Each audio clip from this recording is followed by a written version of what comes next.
Si Cain ay isang nag-iisang birhen na taluna na sinaksak hanggang mamatay habang inililigtas ang dalawang masamang tao.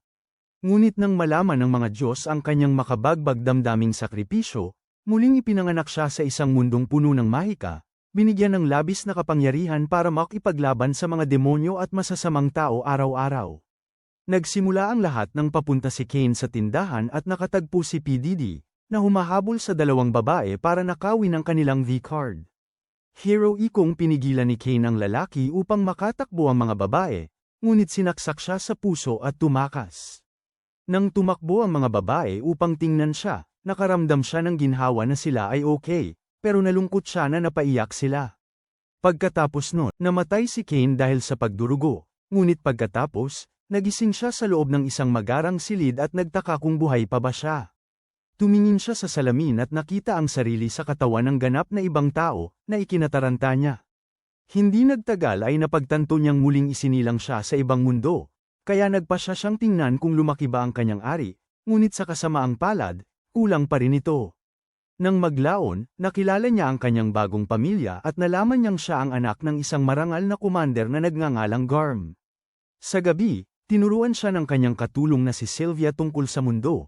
At nang malaman niyang may mga halimaw at mahika ang mundong ito, nasabik siyang tuklasin ang mundo.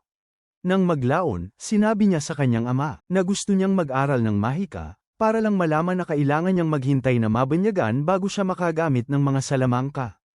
Pagkatapos niyon, bumalik siya sa kanyang silid at nagulat nang matuklasan na kayanan niyang gumamit ng mahika, ngunit nagpasya siyang ilihim ito sa kanyang pamilya at magsanay ng palihim. Pagkalipas ng ilang taon, sa wakas ay handa na si Cain na mabanyagan at nagpunta sa katedral kasama ang kanyang pamilya. Sa daan, ipinaliwanag ng kanyang mga magulang na bawat tao ay binibigyan ng mahika at proteksyon mula level 1 hanggang 5, at mas mataas na numero ay nangangahulugang mas maraming mahika. Di nagtagal, dumating si Cain sa katedral at humarap sa malalaking nakakatakot na estatwa ng mga Diyos na namumuno sa mundong ito. Pagkatapos, sinimula ng obispo ang kanyang bautismo, at ang kanyang kaluluwa ay napunta sa banal na dako kung saan siya ay sinalubong ng 7 Diyos ng mundo. Sinabi nila sa kanya na ang kanyang sakripisyo sa kanyang nakaraang buhay ay labis na nakapagpahanga sa kanila, kaya nagpasya silang bigyan siya ng panibagong buhay at bigyan siya ng malaking gantimpala. Magalang itong tinanggap ni Cain, ngunit habang papaalis siya sa dakong yun, nakita niya ang Diyos ng paglikha na tumatawa ng mahina, na nagdulot sa kanya ng pagkabalisa. Matapos bumalik ang kanyang kaluluwa, tinanong siya ng kanyang pamilya kung ano ang nangyari, ngunit tumakbo siya palabas ng katedral at binuksan ang bintana ng kanyang mga kakayahan para makita na mayroon siyang maximum na proteksyon mula sa lahat ng 7 Diyos kasama ang ilang viewport by lights. Gayunpaman, dahil sinabi ng kanyang ama sa kanya na ang isa ay maaaring magkaroon ng maximum na 5 proteksyon. Nagsimula siyang magpanik at nagtataka kung paano niya ito maitatago sa iba. Doon niya nalaman na may kakayahan siyang tinatawag na status cancel, na magagamit niya upang baguhin ang kanyang stats. Nang makauwi sila, hiniling ng kanyang ama na makita ang kanyang stats. Buong kumpiyansa niyang binuksan ang kanyang status window, tanging upang matanto na isa siyang handgal dahil nakalimutan niyang itago ang stats. Sobrang nagulat ang kanyang pamilya nang makita ang kanyang napakalakas na mahika, at mahigpit siyang sinabihan ng kanyang ama na huwag ipakita ang kanyang stats kaninuman, o makikita siya bilang isang banta ng kaharian. Kalaunan, bumalik si Cain sa kanyang kwarto at nakakita ng isang summoning book sa kanyang kama, kaya nagtataka siya kung kaya niyang ipatawag ang malalambot na nilalang na may mahika para kalaro. Lumabas siya at bumuo ng bilog ng mahika, ngunit ang lumitaw ay isang napakalakas na halimaw. Agad na inatake ng halimaw ang kapatid niyang si Riani at ang kaibigan nitong si Parma, ngunit tumalon si Cain sa harapan para labanan ang halimaw. Matapos ang ilang pagpupunyagi, nagtagumpay siyang talunin ng halimaw, ngunit habang bumabagsak siya, narinig niyang umiiyak sina Parma at Riani. Akala niya mamamatay na naman siya, ngunit napagtanto niya na hindi pala nasaktan ang katawan niya, at ito ang nagpasaya kina Rain at Parma. Nang makita ang kanilang mga ngiti, napagtanto niya na, hindi tulad ng dati. May kapangyarihan na siya ngayong protektahan ng iba. Kaya kinabukasan, sa kanyang kaarawan, idineklara niyang magiging isang adventurer siya at tutulong sa mga nangangailangan. Nang hapong yun, sinuportahan ni Garm ang kanyang desisyon at pumayag na kumuha ng tutor para sa kanya, na labis niyang ikinatuwa. Maya-maya, nakita niyang may dalawang babaeng papasok sa mansyon, kaya tumalon siya palabas ng bintana sa sobrang tuwa at direktang napunta sa kanilang pabrika ng gatas, na ikinahiya niya ng husto. Nang makapasok, nalaman niyang ang mga babae pala ang kanyang mga tutor, at ang babaeng pula ang buhok ay isang adventurer na nagngangalang Millie, at ang isa naman ay isang kalmadong duwendeng palaban na nagngangalang Nina. Matapos ang pagpapakilala, dinala nila si Kane sa puok ensayo kung saan tinuruan siyang umindayog ng espada. Nakapagtataka, napakahusay na agad ni Kane dito, at napansin ni Nina na baka mas magaling na siya kay Millie. Desidido siyang patunayan na mas magaling siya kaysa kay Kane, kaya hinamon ni Millie si Kane sa isang kunwaring labanan at sinabihan siyang ibigay ang lahat ng kanyang makakaya. Sa labanan, madali niyang nadaig si Millie, na ikinagulat ni Nina, na nagtanong kung may proteksyon siya mula sa Diyos ng digmaan. Matapos niyang kumpirmahin ito, tinapos ni Millie ang kanilang duelo at sinabihan si Nina na turuan siya ng mahika dahil isa na siyang dalubhasa sa espada. Pagkatapos ay inihayag ni Nina na mayroon siyang proteksyon na antas 3 mula sa Diyos ng mahika, at tuturuan niya ito ng mga batayan, ngunit sinabi ng binata na natakpan na niya ang mga yun sa pamamagitan ng pagbabasa ng mga libro. Pagkatapos ay ipinakita niya ang mga spell ng mahika na uri ng apoy, tubig, at lupa, na sinasabing baguhan pa lang siya. Gayunpaman, naniniwala si Nina na si Bro ay galing sa Avatar anime dahil maging ang pinakamalakas na pantas ng palasyo ay hindi kayang gamitin ang lahat ng elemento ng mahika. Pagkatapos ay tinanong niya kung mayroon din siyang proteksyon mula sa Diyos ng mahika, at matapos niyang kumpirmahin ito, napagtanto ng mga babae na baka wala na silang maituro sa kanya. Noon din, humugat siya ng isang tuwalya para sa kanila mula sa kanyang item box, at sa wakas ay hindi na nakapagpigil ang mga babae dahil tanging ang mga pinakapiling-pili na salamangkero lamang ang makakagamit ng spell na ito. Nang sabihin nila sa kanya na hindi nila siya kayang turuan dito, hiniling ni Kane na ilabas siya dahil ang tanging paglabas niya lang sa mansyon ay para sa kanyang binyag. Kalaunan, dinala ng mga babae ang bagay na ito kay Garm, sinabi sa kanya na nalampasan na ni Kane ng husto ang antas ng nagsisimula sa parehong mahika at espada, at maaari niyang sirain ang mansyon kung bibigyan nila siya ng intermediate na pagsasanay. Pumayag si Garm na hayaan siyang magsanay sa labas, ngunit mahigpit niyang sinabi sa mga babae na ibalik siya bago lumubog ang araw. Dahil doon, masayang lumabas si Kane sa bukas na mundo kung saan hiniling ni Nina na gamitin niya ang kanyang intermediate na mahika sa isang malaking bato. Sa kanilang pagkabigla, lubusang nawasak ng lalaki ang malaking bato, at mas lalo silang humanga na hindi pa rin siya napapagod pagkatapos gumamit ng ganoong kalakas na salamangka. Sa sandaling yun, naramdaman ng mga babae ang isang bagay sa kakahuyan, at lumabas na ito ay isang nakamamatay na kuneho na kumakain ng tao. Umikot ang kuneho sa kanila at agad na inatake si Kane, ngunit gumamit siya ng kasanayan na tinatawag na air bullet upang agad itong talunin.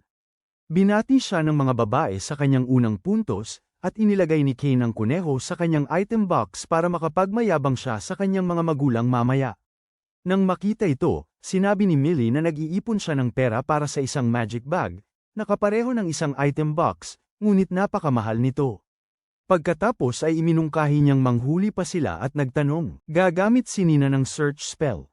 Ginagamit niya ito para makita ang ilang kaaway sa malapit, at dahil dito ay na-curious si Kane. Matapos niyang ipaliwanag kung paano niya ginagamit ang spell na ito, sinubukan din ito ni Kane at nagawa niyang perpektuhin ito sa unang subok pa lamang, ikinagulat ni Nina. Pagkatapos ay hinabol ni Kane ang mga nakamamatay na kuneho, at tinulungan siya ng mga babae na talunin ang mga ito. Gayunpaman, habang umatras ang isa sa mga kuneho sa kagubatan, pinigilan nila si Kane na pumasok at sinabi sa kanya na tinitirhan ng kagubatan ang pinakamapanganib na mga halimaw. Ibinunyag din nila na inaatake ng mga halimaw na ito ang lungsod minsan bawat ilang taon, at ang lungsod ay gumawa ng makapal at malalaking pader para pigilan ang mga halimaw na makasakit ng tao. Nagbibigay sila sa kanya ng motibasyon para maging isang malakas na adventurer, para maprotektahan niya ang lungsod sa mga ganitong sitwasyon, nagbibigay kay Kane ng isang bagay na aabangan. Nang gabing yun, bumalik siya sa mansyon at nagulat nang malaman na naging level 8 na siya sa pagpatay lang ng ilang kuneho. Nakita niya pagkatapos na mayroon siyang skill na nagpaparami ng kanyang nakuhang experience ng 100 at napagtanto niya na nagbiro sa kanya ang mga Diyos sa paggawa sa kanyang mas malakas kaysa kay Gojo Satoru. Nag-aalala siya na malalagay sa kapahamakan kung malalaman ng mga tao ang tungkol sa kanyang kapangyarihan, at hindi na siya makakapamuhay bilang isang normal na adventurer. Kinabukasan, dinala siya ni Millie at nina sa guild, nagsasabing sapat na ang lakas niya upang harapin ang mas malalaking halimaw. Habang masigla siyang naglalakad papasok, nabighani siya sa receptionist, si Rudy, na kalahating tao, kalahating aso. Tinanong ni Millie si Rudy kung may mas malakas pa sa nakamamatay na mga kuneho sa lugar, at tiningnan ni Rudy ang kanyang mga tala para makita ang mga pagbanggit ng mga lobo sa lugar. Noon din, isang siga na nagngangalang Cross ang nakakita sa mga babae kasama si Cian at nilibak sila sa pagkuha ng mga quest para sa pagbabantay ng bata dahil napakahina raw nila para kumuha ng iba pa. Tinanong niya si Millie kung gusto rin niyang bantayan ng kanyang junior, ngunit nang itaboy siya ni Nina, nasaktan siya at sinubukan niyang gawan siya ng masama. Pinigilan din ng kanyang mga tauhan si Millie, ngunit casual na hinawakan ni Kane ang kamay ni Cross at sinabihan itong pakawalan ang mga babae. Nang tumanggi si Cross, binugbog niya ito ng matindi at ginawa siyang mawala ng lahat ng kanyang aura. Ngayon, sa kahihiyan, sinubukan ni Cross na tuluyang talunin si Kane, ngunit ang maliit na paslit ay sumasabay sa kanyang matitinding atake at depensa gamit ang kanyang daliri bago niya pinalaya si Cross mula sa guild. Sinaktan din niya ang tauhan ni Cross, at nagpasalamat si Nina sa kanya sa pagligtas sa kanila ng isang yakap. Pagkatapos yun, nagpunta sila sa kagubatan kung saan muling pinahangas sila ni Kane sa pamamagitan ng paggamit ng napakalakas mga elemental na salamangka. 3 taon ang lumipas, huling araw na ng kanyang pagtuturo, at nag-iisip siya kung paano niya sila masusuklian. Sa kanya naalala na minsan ay sinabi ni Millie na nag-iipon siya para sa isang mahiwagang bag. Nang gabing yun, bumalik siya sa gubat ng mag-isa upang mang-alap ng mga materyales para sa bag, at kahit pa nakatagpo siya ng mga halimaw na 10 beses ang laki sa kanya, madali niya silang natalo lahat. Gayunpaman, nagdulot siya ng napakalaking pagsabog kaya inakala ng mga bantay bayan na sinalakay sila ng mga halimaw at nagbigay sila ng babala. Sa loob ng ilang segundo, dinala ni Garm ang daan-daang kabalyero sa gubat, ngunit bago pa siya makarating, nag-teleport na si Kane paalis doon. Pagdating ni Garm sa kagubatan, nakita niya ang isang panyo na may tatak ng kanilang pamilya at nasindak siya ng matanto na ito ay pag-aari ng sarili niyang anak. Makalipas ang ilang oras, nag-iisa si Kane na tinalo ang 12 ng lobo habang sina Millie at Nina ay namamangha sa kung gaano siya lumaki. Pagkatapos niya, binati siya ng mga babae sa kanyang pagtatapos, at pinasalamatan sila ni Kane sa pamamagitan ng pagbibigay sa kanila ng 2 mahiwagang kahon. Bawat isa ay tumutugma sa kulay ng kanilang buhok. Pagkatapos ay ibinunyag niya na pinaslang niya ang isang ogre ng dugo at isang dragon ng lupa para sa mga materyales sa paggawa, at nagulat ang mga babae dahil maging ang mga buong grupo ng A-rank ay hindi kayang talunin ang mga halimaw na yun ng mag-isa. Sabi niya na ang mga bag na ito ay halos hindi makapaglaman ng isang mansyon, para lang sabihin ni Millie na kahit ang pinakamataas na antas ng bagahe ay makakapaglaman lamang ng dami ng mga kalakal na kasya sa isang karwahe. Pagkatapos nyon, pareho silang humalik sa kanya sa pisngi, na ikinagulat niya. Sinabi nila sa kanya na lumapit sa kanila kung mga ilangan siya ng tulong bago sila umalis, at medyo nalungkot si Kane. Nang maglaon, lumalaban si Kane sa isang higanteng dragon ng mag-isa, ngunit napakalakas ng kanyang pag-atake kaya natalo niya ito. Pagkatapos nyon, tiningnan niya ang kanyang stats at napagtanto niyang lumampas na sa 80 milyon ang kanyang mahika, na ikinataranta niya. Bukod pa rito, nakakuha siya ng 2 bagong alias, tinawag na kaaway ng mga halimaw at Dragon Slayer, na lalo pang nagpapahirap para itago niya ang kanyang mga kapangyarihan. Pagkalipas ng 2 taon, patungo si Kane sa kabisera ng kaharian kasama ang kanyang pamilya para sa kanyang debut, at dahil 1 linggo pa ang layo ng destinasyon, nagpasya siyang magbantay para sa mga halimaw. Agad niyang ginamit ang kanyang search spell at natuklasan ang isang labanan na nagaganap sa unahan sa pagitan ng mga halimaw at tao. Nang marinig ito, sinabihan ni Garm ang kanyang mga gwardya na bilisan at tulungan ang mga tao, ngunit nag-aalala si Kane na hindi sila aabot sa oras. Saka siya lumundag mula sa karwahe at ginamit ang mahika ng hangin para itulak ang sarili pasulong ng sobrang bilis, na ikinagulat ni Garm. Sa loob ng ilang segundo, nakarating siya sa battle zone at mag-isang tinalo ang mga higanteng halimaw, na iwan lang ang alpha na buhay. Para sa isang yun, hinugot ni Kane ang kanyang espada at ginamit ito, kasama ang mahika ng apoy, upang lubusan itong talunin. Pagkatapos, sinuri niya ang mga kabalyerong nakabantay pa rin at inutusan siyang huwag lumapit, kaya ipinakilala ni Cain ang kanyang sarili bilang anak ng marangal na si Garm para kumalma sila. Sakto, dumating din ang mga kabalyero ni Garm, at nagulat silang makita na patay na ang lahat ng halimaw. Habang bumagsak ang mga gwardiya ng karawahe dahil sa mga pinsala, nagmadali si Cain sa kanilang tabi at nagpakawala ng healing spell sa buong arena, na naging dahilan kung bakit lahat ng gwardya ay nakabangon. Pagkatapos ay ginamit niya ang kanyang item box para kuhanin ang mga gwardyang patay na upang mabigyan niya sila ng libing sa bandang huli. Di nagtagal, dumating din ang kanyang ama, at nang makita ang lahat ng patay na halimaw, nakilala niya ang sagisag sa karawahe. Agad, 2 dilag ang lumabas mula sa karawahe, at ipinakilala sila ni Garm bilang si Prinsesa Telestia at ang anak ng duke, si Sylve. Habang pinasalamatan sila ng mga babae sa pagliligtas ng kanilang buhay, nagsimulang manghina si Telestia, at humingi ng pahintulot si Cain na gumamit ng mahika na magpapakalma sa kanyang isipan. Matapos siyang pumayag, nagbigkas siya ng isang spell na nagpagaan ng kanilang pakiramdam. At agad silang nagsimulang humanga kay Cain. Gayunpaman, humantong ito sa isang maliit na pagtatalo sa pagitan ng mga babae kung sino ang unang makakakuha kay Cain, at pareho nila siyang hinihila palapit sa kanila. Tinanong siya ni Sylve kung bakit siya naroon, at sinabi niyang patungo siya sa kabisera para sa kanyang debo.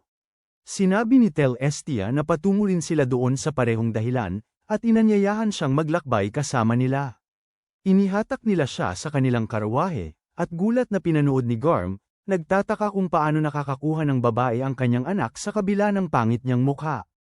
Hindi nagtagal, napagitnaan si Cain ng mga babae, ngunit nang iminungkahi niyang umupo sa kabilang panig, hinawakan ni Telestia ang kanyang mga kamay at sinabihan siyang manatili dito dahil takot pa rin siya.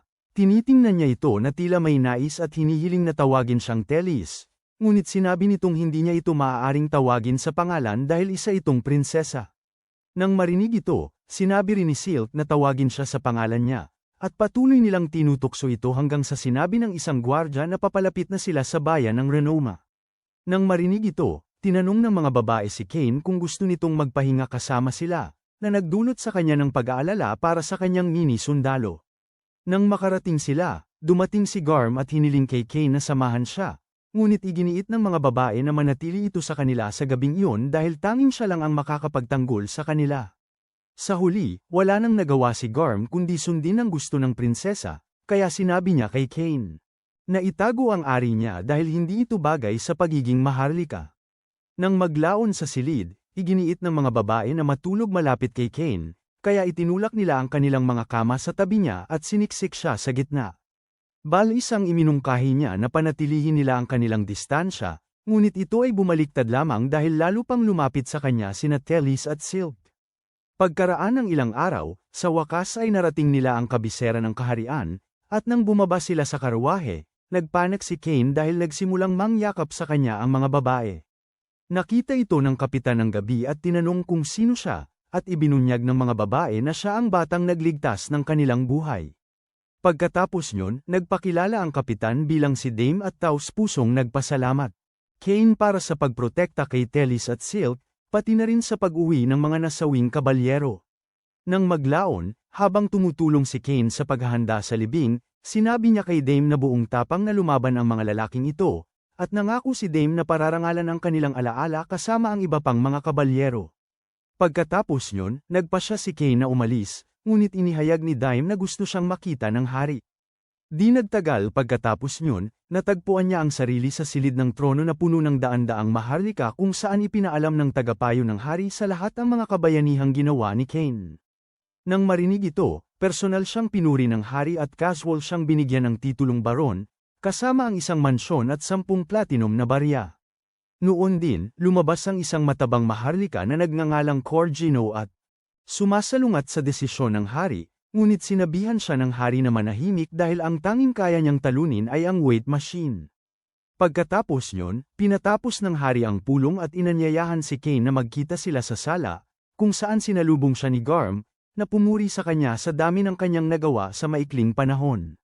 Di nagtagal, dumating ang hari kasama ang mga dalaga at personal na pinasalamatan si Cain, At ang ama ni Silk, si Duke Eric, ay yumukod din sa kanya. Matapos ang pagbati, itinalaga ng hari sa kanya ang karaniwang sweldo ng isang baron at pagkatapos ay tinanong siya kung nais niyang makasama ang kanyang anak sa isang natatanging paraan. Hiniling din ni Eric na pakasalan niya si Silk kasabay niyon, at habang masaya ang mga dalaga na ibahagi siya, si Kane ay nagulantang habang ang kanyang sundalo ay hindi sapat para sa kanilang dalawa. Nang makita ito, pinaalalahanan nila siya na hindi lamang niya sila kasama sa karwahe kundi maging sa kama, at si Kane ay napilitang pumayag sa isang kasunduan na kasama silang tatlo. Nang maglaon, nagkaroon ulit siya ng pagpupulong sa mga Diyos upang talakayin ang kanyang matataas na bilang ng mahika, at inamin ng mga Diyos na maaaring mas malakas siya kaysa kuna. Tinanong pa nila siya kung gusto niyang maging isang demigod, ipinapaliwanag na ang mga demigod ay kabilang sa parehong klase ng mga banal na hayop at mga banal na dragon. Binalaan din niya si Kane na limitado lamang ang kanyang magagawa mag-isa, at hindi niya dapat subukan ang kanyang mga limitasyon. Pagkatapos niyon, idinagdag niya na wala nang gaanong magagawa sa katapusan ng laro, kaya pinayuhan niya si Kane na lumikha ng isang bagay mula sa kanyang nakaraang buhay para sa libangan. Maya-maya, namili si Kane kasama ang kanyang ina at kapatid, ngunit mabilis siyang nailang, at tumakbo siya patungo sa kalye. Sa labas, nakasalubong niya si Parma at tinanong kung bakit siya naroon, kaya sinabi niya rito na nagte-training siya sa tindahan ng tiyuhin niya. Noon din, dumating ang kanyang tiyuhin na si Tom Ennis, at nang sabihin ni Parma sa kanya na si Kane ay isang maharlika, ay balisang humingi ng paumanhin si Tom Ennis sa pagiging casual sa harap nito. Sinabi ni Kane sa kanya na mag-relax at sinabing gusto niyang makita ang tindahan nito, kaya ipinasok nila siya, at sinabi niya sa kanila na gusto niyang gumawa sila ng bagong item. Matapos sumang-ayon si Tom Ennis na gawin ito, naglahad si Kane sa kanya ng ideya para sa isang board game, at masayang tinanggap ni Tom Ennis ang trabaho. Pagkatapos ay inabutan ni Kane siya ng isang gintong barya para sa kanyang pagod, ngunit kinakabahang sinabi ni Tom Ennis na sobra yun. Matapos sabihin ni Kane sa kanya na itago yun bilang isang pamumuhunan, buong pusong tinanggap ni Tom Ennis yun at nangakong gagawin ang kanyang makakaya sa proyektong ito. Pagkatapos niyon, masayang umalis si Kane sa tindahan ngunit naalala niyang bigla niyang iniwan si Ryan, at ngayon ay galit siya. Sabi niya gusto niyang makita siya nito sa mga damit na sinubukan niya, ngunit sabi ni Kane alam niyang maganda siya anuman ang suot niya. Narinig ito ay nagpainit sa kanyang puso, at nangako siyang ipakita sa kanya ang lahat ng kanyang damit sa bahay. Nang gabing yun, nagsusuot siya ng iba't ibang klase ng damit at humahagikik sa galit, habang pinupuri ni Kane ang bawat isa sa mga ito. Kalaunan, sinabi ni Sylvie sa kanya na pinapupunta siya ni Tom Ennis sa tindahan nito, at agad siyang pumunta doon para makita na tapos na pala ang produkto. Masayang sinabi ni Kane sa kanya na eksakto ang hitsura nito sa kanyang imahinasyon, at iminungkahi na subukan nila itong laruin sa pamamagitan ng isang palakaibigang laro. Nilalaro niya ang kanyang unang laban kasama si Parma para turuan sila kung paano ito laruin ng OT, at agad na humaling dito si Tom Ennis. Sigurado siyang magiging patok ito, kaya pinapagawa ni Kane sa kanya ang maramihang produksyon nito ngunit gumawa ng magkahiwalay at mas eleganteng board para sa mga maharlika. Naniniwala siyang gugustuhin ng mga maharlika ang isang bagay na mas mahal at mamumukod-tangi, habang ang mga karaniwang tao ay gustong bilhin ang simple at mas mura. Sinabihan niya itong gumawa ng 50 na magagarbo at 1,000 pangkaraniwan, ngunit nang sabihin ni Tom Ennis na wala siyang pondo para makagawa ng ganoon kadami, ibinagsak ni Kane ang ilang gintong barya sa mesa at sinabihan siyang magsimula na. Dahil doon, iminungkahi ni Tom Ennis na gumawa sila ng kontrata at iharap ito sa Diyos ng komersyo, at kung ipapangako nilang tutuparin ang kontrata sa harap ng Diyos, walang sino man ang makakagawa ng kaparehong produkto sa loob ng 3 taon. Sumang-ayon si Kane, at pagkatapos mabuo ang kontrata, hiniling ni Kane kay Tom Ennis na gumawa ng isang napakagarbong tabla para sa sambahayan ng hari. Naniniwala si Tom Ennis na siya hindi makakagawa ng isang bagay na karapat-dapat sa mga maharlika, ngunit tiniyak ni Kane sa kanya na hawak niya ito. Pagkatapos, nagpunta siya sa palasyo ng hari para sa kanyang seremonya ng pagpapakilala, kung saan nakita niya si Corgino, ang parehong mataba na sumalungat sa kanyang pagiging baog. Hindi pinansin ang kanyang pagiging mataba, nakita ni Kane sina Eric at Silk at nilapitan sila upang bumati, tanging para bigyan siya ni Eric ng ngisi dahil nais niyang mapalapit ito sa kanyang anak. Pagkatapos ay pormal na ipinakilala ni Silk ang kanyang sarili kay Kane at sinabing nais niya na magkaroon sila ng magandang ugnayan. Nang makita siyang napakaganda, sinabi ni Kane sa kanya na mukha siyang kaibig-ibig at maaaring mapagkamalang prinsesa, na humantong sa isang taus-pusong sandali sa pagitan nila. Gayunpaman, biglang pinutol ni Eric ang kanilang sandali, sa realidad at napansin na si Kane ay isa ng Rizzler, na nagpatawa kay Garm. Napagtanto ni Kane na sanay siyang magbigay ng libreng papuri kay Rainy, at hindi niya mapigilan ang sarili na gawin din ito kay Silk. Saka naman, dumating ang hari kasama ang kanyang asawa at si Teles, nagpasalamat sa lahat sa kanilang pagdalo bago nagtaas ng baso para sa lahat ng nagdedebo ngayon. Pagkatapos nito, yumuko si Kane at ang kanyang pamilya sa hari. Pinuri ni Kane si Teles sa pagsasabing mukha siyang isang diyosa, na nagpakilig sa kanya. Pagkatapos ay ibinunyag ni Kane na nagdala siya ng regalo para sa kanila at humingi ng pahintulot sa hari na ilabas ito mula sa kanyang item box. Matapos siyang bigyan ng pahintulot, inilabas niya ang magarang board game na tinatawag na reverse na dinisenyo niya kasama si Tom Manny, na pumukaw sa kanilang kuryusidad. Inanyayahan siya ng hari sa bulwagan pagkatapos ng seremonya, at sa kanilang pag-alis, pinuri ni Garm si Kane sa pag-iisip na agad ng mga paraan upang kumita ng pera. Pagkatapos, iniwan siya ng kanyang mga magulang upang makihalubilo, at sinamantala ni Silk ang pagkakataon na makasama siya. Habang sila'y nag-uusap, may dumating na ilang pangit na batang maharlika at sinubukan nilang bulahin si Silk, ngunit binigyan niya sila ng malamig na pakikitungo. Nang magpakilala si Kane, nagsimulang magpakita ng masamang asal ang mga bata sa kanya, at agad na napagtanto ni Kane na isa sa kanila, na nagngangalang Hobbit, ay anak ni Corgino dahil mukha siyang kasing pangit niya. Hinihingi ni Hobbit na humingi ng tawad si Kane dahil sa pagsasalita ng walang pahintulot, ngunit bago pa masabi ni Silk na umalis sila, sinabi ni Kane kay Hobbit na humingi ng tawad dahil sa pagpapagalit kay Silk. Nang marinig ito, sinabi ni Hobbit, "Labas tayo, ano sa tingin mo?" At sila ay nagtungo sa patio, kung saan nag-aalala si Silk para kay Kane, at ginamit ang pagkakataong ito upang yamakap sa kanya. Samantala, nagseselos ang mga nambubuli at sinubukan nilang saktan si Kane, ngunit ang kanilang mga pag-atake ay mas mahina pa kaysa sa iyong diskarte sa mga babae. Ngayon, naiinis na, inihayag ni Silk sa mga pasaway na nakikipag-ugnayan sila sa bagong hirang na Baron, at ito ang nagpatakot sa kanila ng husto. Ibinunyag pa niya na si Kane lamang ang nakatalo sa isang hukbo ng mga orc kanina, at masyadong natatakot ang mga lalaki kaya humihingi sila ng awa. Pag-alis nila, sinimulang asarin ni Silk si Kane dahil sinadya niyang gawing hindi alam ang mga lalaki, at sinabing sasabihin niya kay Teles ang kanyang madilim na bahagi. Nang humingi siya ng tawad, sinabi niya na makipag-date siya sa kanya kung gusto niyang manahimik siya. Biglang pumasok si Teles na nagmamadali at tinanong kung tungkol saan ang pinag-uusapan nila, ngunit mabilis na nilagyan ni Kane ng kamay ang bibig ni Silk. Nagtakip si Teles na nakita siyang sobrang mapusok kasama si Silk at nagdemand na malaman kung ano ang nangyari sa kanila. Masyadong palabiro na sinabi ni Silk na siya at si Kane ay nagpaplano ng kanilang date, na nagpaselos kay Teles habang sinasabi niyang gusto rin niyang makipag-date sa kanya. Nakita ito, pumayag si Kane, upang makipag-date sa kanilang dalawa, para lang makita na nakatayo ang hari sa tabi niya at binibigyan siya ng matalim na tingin ng pagkadismaya dahil sa pagiging masyadong mapangahas sa mga dalaga. Pagkatapos, inimbitahan niya si Kane sa sala, kung saan ibinigay ng tagapayo ng hari sa kanya ang mapa at ang susi sa kanyang mansyon. Ipinaalam niya kay Kane na may mahalagang pulong ang hari, na gusto sana nitong laktawan para lang makipagkita sa kanya, at kinailangan niyang kausapin ito upang hindi gawin.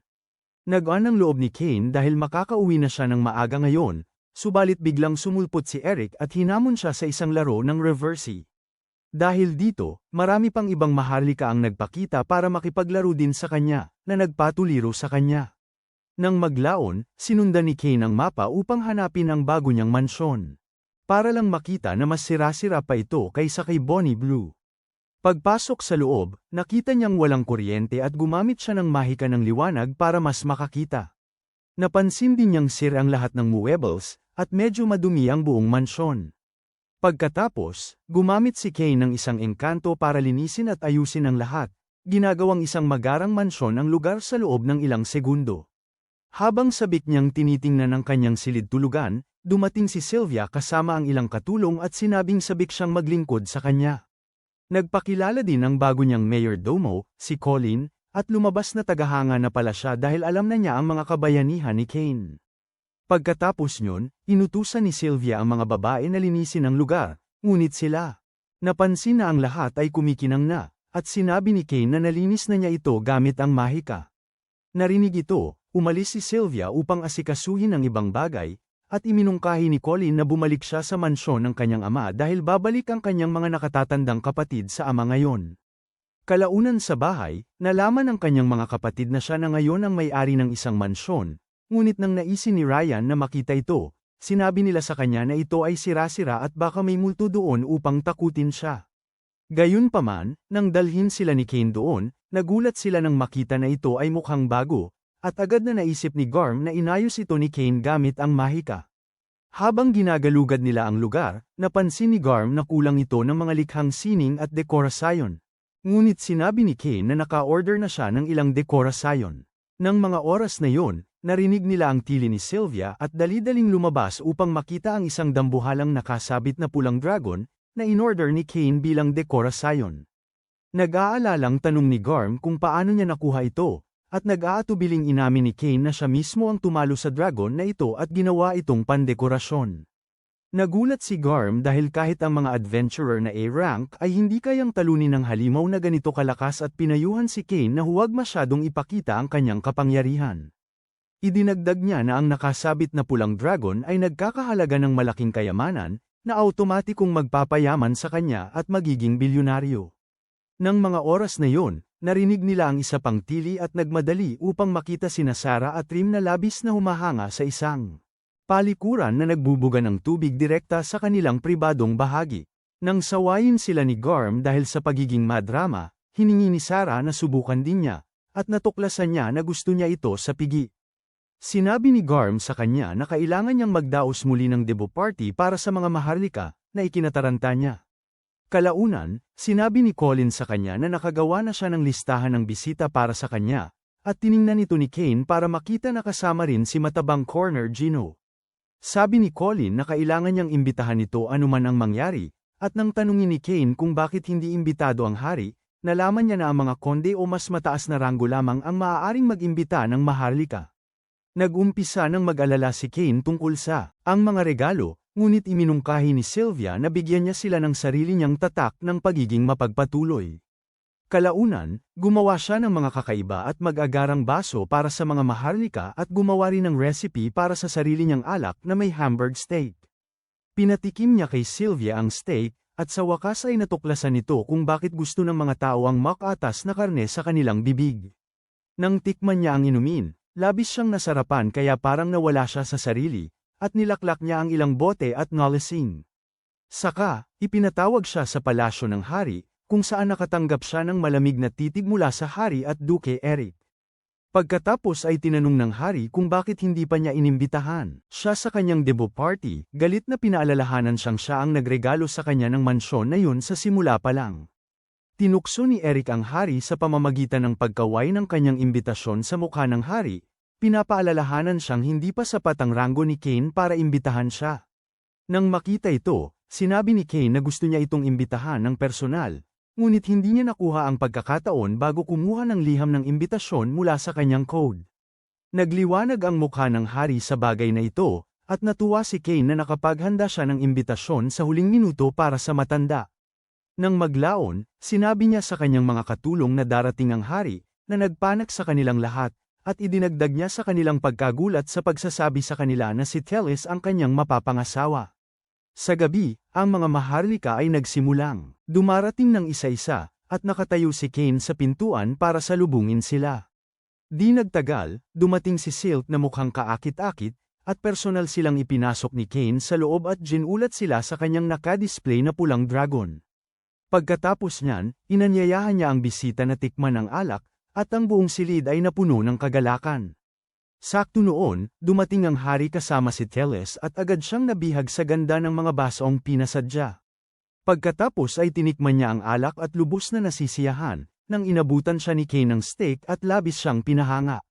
Sa sandaling yun, sumama ang reyna sa kanila at tuwang-tuwang ikinwento sa hari ang tungkol sa kay Cain.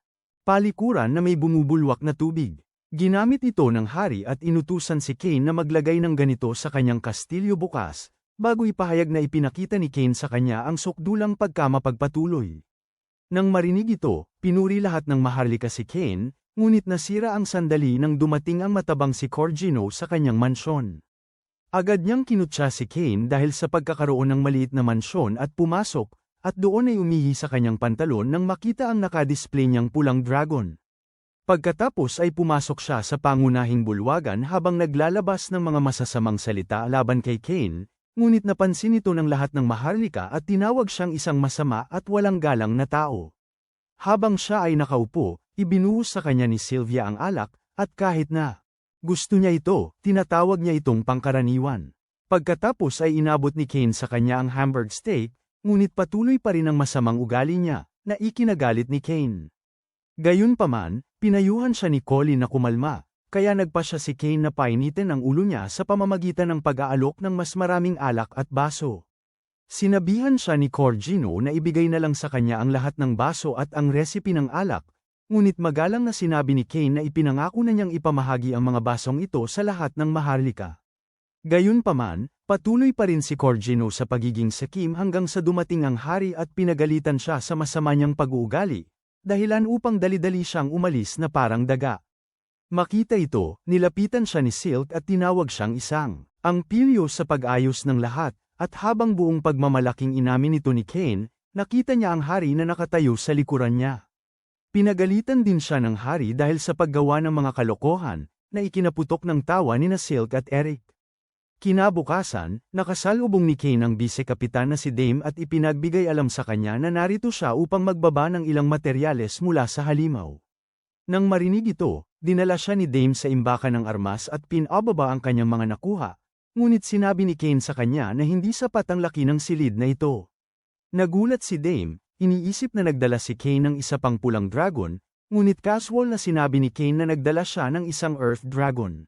Sa halip, labis na nagulat si Dame na umamin na kahit ang mga A-rank na grupo ay hindi kayang talunin ng isa, at pagkatapos ay hiniling sa kanya na iwanan ito sa pangunahing patio. Ibinaba ni Cain ang isang dosenang earth dragon at mas ikinagulat niya ito, habang kumikilos na tila ordinaryong martes lang iyon para sa kanya. Tinanong ni Dame kung siya ba ay isang bayani o disipulo ng mga Diyos, ngunit mabilis na ipinaliwanag ni Cain na isa lamang siyang normal na bata. Nagpasya si Dame na hayaan na lang at humingi ng oras upang suriin ang mga dragon, ngunit nang magpas siyang umalis si Cain, pinigilan niya ang batang paslit at hiniling na tumulong sa pagsasanay ng mga kabalyero, idinagdag na gusto niya si Cain upang makilala ang kanilang kapitan. Habang nag-aatubiling pumayag si Cain, ipinakilala siya ni Dime sa mga kabalyero at hiniling sa kanila na harapin si Cain, ngunit nag-alinlangan ang mga kabalyero, iniisip na isa lang siyang bata. Nakakatawang hiniling ni Dime sa mga kabalyero na mag-one-on-one laban kay Cain, at nagsimulang mag-aura farm si Cain at gulatin ang lahat.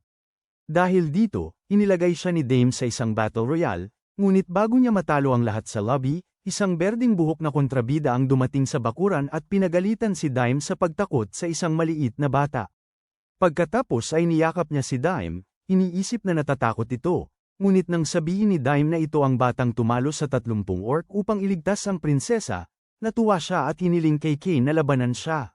Kuting din, iminungkahi ni Dime na magpakilala muna siya, ngunit sinabi niya na hahayaan niyang ang kanyang espada ang magsalita at nagsimulang umindayog kay Cain. Siniseryoso siya nito at binigyan siya ng pantay na hamon, ngunit nang gumamit siya ng spell upang mapabilis ang kanyang bilis, hindi na nakasabay ang babae at natalo. Agad, labis na humanga ang babae dito kaya't nagpasya siyang magkaroon sila ng mas pribadong ugnayan, ngunit nagpanik si Cain, sinasabing siya ay masyadong bata at wala siyang alam tungkol dito. Dito, nagpakilala siya bilang Kapitan Tifana at sinabi sa kanya na huwag mag-alala tungkol sa pagiging bata dahil isa siyang duwende at mabubuhay. Sa loob ng hindi bababa sa 300 taon. Ngayon ay takot, nagtago si Cain sa likod ni Dime at sinubukang iwasan siya, ngunit iginigiit nitong pakasalan siya at nagpasya na direktang makipagkita sa hari upang humingi ng pahintulot. Nagpapanik si Cain dahil alam niyang gusto ng hari na makasama niya ang kanyang anak sa halip, Ngunit hinayla siya nito sa bulwagan ng palasyo kung saan niya inihayag ang kanilang pagpapakasal kay Cain. Sa gulat, humingi ang hari ng paliwanag mula kay Cain, at mahiyain itong inamin na tinalo niya ito sa isang kunwaring labanan, na siyang naging sanhi nito. Ang hari ay nagpaliwanag na si Tifana ay nagmula sa teritoryo ng Libert, na orihinal na isang bansang duwende. Dahil sa kanilang kagandahan, ang mga sanggol na duwende ay madalas hinihila sa mga digmaan ng mga nais umalipan. Sila, ngunit dahil sa huling hiling ng kanilang unang hari, nangako ang kanilang bansa ng kanlungan sa lahat ng duwende. Ipinaliwanag pa niya na ang Libert ay isang malayang bansa na nasa ilalim ng kanyang proteksyon, na nangangahulugang si Tifana ay isang prinsesa, at nakatanggap si Cain ng panukala mula sa Maharlika. Sinabi ng hari kay Tifana na ikakasal na si Cain sa kanyang anak na si Tellas, gayon din sa anak ng duke na si Silk, na sumire sa kanyang mga pangarap na magkaroon ng isang masaya at pribadong ugnayan kay Cain. Gayunpaman, dahil alam niyang maraming kababaihan ang may matinding paghanga kay Cain, mas lalo niyang gustong pakasalan ito. Pinili ng hari na kilalanin ang kanyang damdamin ngunit sinabihan siyang sumulat muna ng liham sa kanyang ama, kung saan siya maligayang pumayag. Sa kanya niyakag si Cain na sumama. Pagkatapos nito, tinanong ng hari si Garm kung bakit napakalakas ng kanyang anak. Sabi ni Garm ay wala siyang ideya, ngunit hinala ni Dame na may kaugnayan si Cain sa mga Diyos sa ilang paraan, na pumupukaw sa kanilang kuryusidad. Ilang araw pagkatapos nito, muling nakasalubong ni Cain si Dame, at nang mapansin ni Dame na mukha itong pagod, sinabi ni Cain na pinipilit siya ni Tifana na magsanay kasama nito araw-araw. Sakto namang narinig niya ang boses ni Tifana at sinubukan niyang tumakas, ngunit hinawakan siya ni Dame at inilayo, sinasabing gustong siyang makita ng hari. Pagdating sa salas, hiniling ng hari sa kanyang tagapayo na si Manga na ipakita sa kanya ng isang libro na naglalaman ng isang teksto ng mahika na nasa antas ng emperador.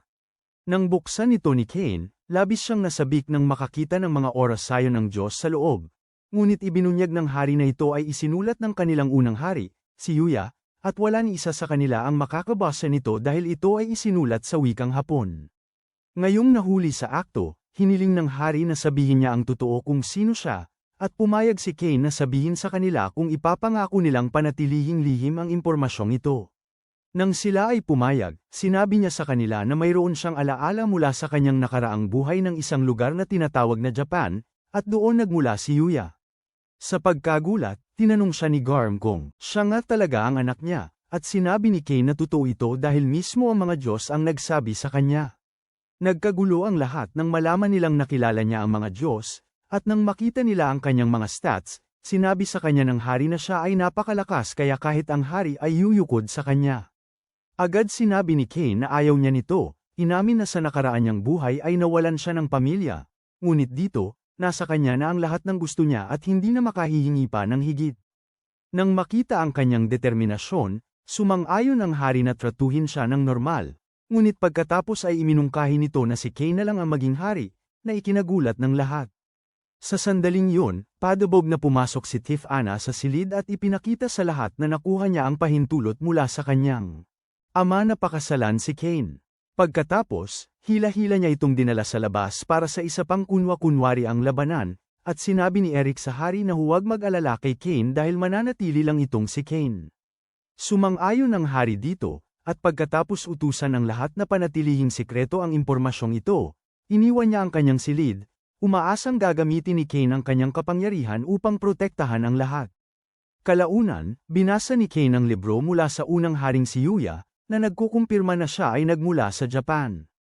Inihayag pa niya na nasangkot siya sa isang aksidente, at ipinatawag dito kasama ang kanyang orihinal na katawan, hindi tulad ni Cain, na muling isinilang sa ibang tao. Nang sandaling yun, tinambangan siya ng Silk and Teles, at nang makitang may pinag-aaralan siya, itinulak nila siya na pag-aralan ng Kama Sutra kasama nila. Gayunpaman, alam ni Cain na mayroon silang mas malalim na intensyon para sa kanya, at sinabi sa kanila na napakaabala niya ngayon bago siya tumakbo palabas ng silid-aklatan. Sa labas, nakasalubong niya si Tifana, na sabik siyang inanyayahan na magsanay ng kanyang mga galaw ng espada, ngunit sinabi niya rito na abala siya at tumunog rin papalayo sa kanya. Sa totoo lang, kaarawan niya ngayon, at sa wakas ay sapat na ang kanyang edad upang magparehistro bilang isang adventurer. Habang sabik siyang pumapasok sa guild, nabangga niya ang isang pulang buhok na adventurer na bumati sa kanya at pinayuhan siyang pahalagahan ang kanyang buhay. Habang lumalakad palayo ang lalaki, pinaghihinalaan ni Kane na nakita niya siya dati ngunit hindi maalala ng mabuti. Pagkatapos nito, pumunta si Kane sa resepsyon kung saan inabot sa kanya ang mga papel sa pagpaparehistro, at nagpasya siyang huwag isulat ang titulong Baron sa kanyang pangalan upang hindi masyadong mapansin. Pagkatapos, pinakiusapan siya ng resepsyonistang si Rita na patakan ng isang patak ng kanyang dugo ang isang kristal, sinabing automatiko nitong irerehistro ang kanyang kakayahan sa mahika sa kanyang guild card. Pagkatapos matanggap ang kanyang G-rank card, naalala niya ang kanyang mga instruktor, sina Millie at Nina, na D-rank at iniisip kung ano na ang kanilang ginagawa ngayon. Pagkatapos ay sinalubong siya ni Rita bilang isang opisyal na miyembro ng guild at sinabihan siyang pahalagahan ang kanyang buhay. Pero sa sandaling yun, inanyayahan siya ng isang lalaking may masamang ugali na iwan ang bata at sumama sa kanya. Sinubukan ng lalaki na saktan si Kane, ngunit matapos siyang ipahiya ni Kane, dumating ang mga kasamahan ng lalaki para turuan siya ng leksyon. Matapos niya silang paglaruan, nagalit ang lalaki at sinubukang humugat ng kanyang espada, ngunit namagitan ang pulang buhok na adventurer. Claude ang pangalan ng lalaki, at sinabihan niya ang lalaki na labanan ang kasing laki niya, kaya tumakbo palayo ang lalaki. Habang pinapasalamatan siya ni Kane sa tulong, sinabi ni Claude na tinutulungan niya pala ang mga lalaki dahil nakita niyang napakalakas ni Kane. Inanyayahan niya si Kane na uminom kasama siya, at tinanong niya si Kane kung paano siya nakakakilos ng napakabilis. Sa edad na ito, mapagkumbabang sinabi ni Kane na lumaki siyang may mahuhusay na guro na mga adventurer din, kaya pinuri ni Claude ang kanyang tagumpay sa guild. Sinabi ni Kane na narinig niyang sinasabi ng mga magulo na kasama ni Claude ang Ice Flame, at sinabi ni Claude na iyon ang pangalan ng kanyang grupo. Isiniwalat niya na gumagamit siya ng espadang apoy habang gumagamit ang kanyang asawa ng mahika ng yelo, kaya magkasama, sila ang Ice Flame. Habang sinasabi ni Kane na kasama niya sa grupo ang kanyang asawa, sinabi ni Claude sa kanya na dapat din siyang makahanap ng mapagkakatiwalaang kasosyo sa lalong madaling panahon upang mas makaharap siya sa mas mahirap na misyon at mas mabilis na umangat ang antas. Ibinida niya ang kanya gintong card sa harap ni Kane, na natutuwa nang malaman na nasa A-rank na siya. Sabi ni Claude na malayo pa rin siya sa kanilang unang hari, na SSS rank, na walang itim na card, pero naniniwala pa rin siya na mas astig tingnan ang ginto. Bigla na lang, may kumatok sa ulo niya, at ito pala ang galit niyang asawang si Lena, na kanina pa siya hinahanap. Matapos magpakilala ni Kane, sinabi niya kay Kane na mag-ingat sa mga masasamang tao dito at hanapin siya kung kailangan niya ng tulong. Sinabi ni Claude sa kanya na malakas si Kane at tatalunin sana ang ilang basegulero kung hindi siya nakialam, pero sinabi ni Lena na siya ang babatukan niya kung siya hindi sasama sa kanya bago siya hilahin palayo sa tenga. Matapos silang umalis, naghanap si Kane ng isang G ngunit ang tanging nakita niya ay simpleng paglilipat ng kargamento, na masyadong pangkaraniwan para sa kanya. Pagkatapos ay nakita niya ang isang trabaho sa pagsugpo ng mga goblin na walang limitasyon sa dami, kaya pinili niya ito bilang kanyang unang misyon at masayang tumakbo palabas ng guild upang tapusin ito. Sakto naman, nakasalubong niya si Tiffany, na yamakap sa kanya at nagtanong kung ano ang ginagawa niya. Sinabi ni Kane sa kanya na nagparehistro siya bilang isang adventurer at pupunta sa kanyang unang misyon, kaya nagpa siya si Tiffany na sumama sa kanya. Pinaalalahanan siya ni Dame na mayroon silang sesyon ng pagsasanay, ngunit siya. Sabi niya mas mahalaga ang oras na kasama ang kanyang magiging asawa kaysa sa pagsasanay. Sinubukan ni Kane na tumakas mula sa kanya, ngunit pinigilan siya nito at hinayla siya papunta sa kagubatan. Doon, nagningning ang kanyang mukha habang siya ay nag-iisa kasama ang kanyang magiging asawa sa isang kagubatan na puno ng mga halimaw at ginawa ang unang misyon ni Kane na isang nakakahiyang karanasan.